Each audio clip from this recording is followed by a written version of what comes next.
Bemorimiz bizaga mana 14.05 kelganingda, men 2 haftadan keyin qayta ko'rikka chaqirgan edim. Navoiydan 210 kundan beri, ya'ni 7 oydan beri yo'tal umuman to'xtamagan. To'g'rimi oyisi? Nima bo'lgan edi mengacha? 7 oydan beri yo'tal. Doktorlarga borsak faqat allergiya yo'tali deb lecheniya qilingan, to'xtamagan. Sizga Instagramdan ko'rib keluvdim. 5 kunda yo'tal qoldi. Alhamdulillah. Yo'tal dori berdikmi? Yo'q. Даже yo'tal kuchaysa yo'tal dori beramiz dedik. Yo'tal dori bermadik. Bola 5 kuni to'xtagan. Bugun chisto 1-chi va bular уже не только 2 haftadan keyin, mana 16 kundan keyin qayta ko'rikka kelishyapti va yo'tal umuman yo'q. Bu holatda biz tekshirganimizda mikoplazma infeksiyasi chiqqan edi.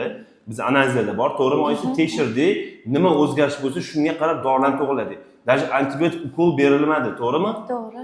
Og'rish, allergiya ham dori berilmadi. Faqat lecheniya vaqtida iltimos qilindi dieta qilishni. Kimda shunaqa muammo bo'lsa, tavsiya beramiz tekshirilib davolanishni. Даже yo'tal dori yo'talga kerak emas bo'lib qoldi. Kerak emas. Sog' bo'linglar.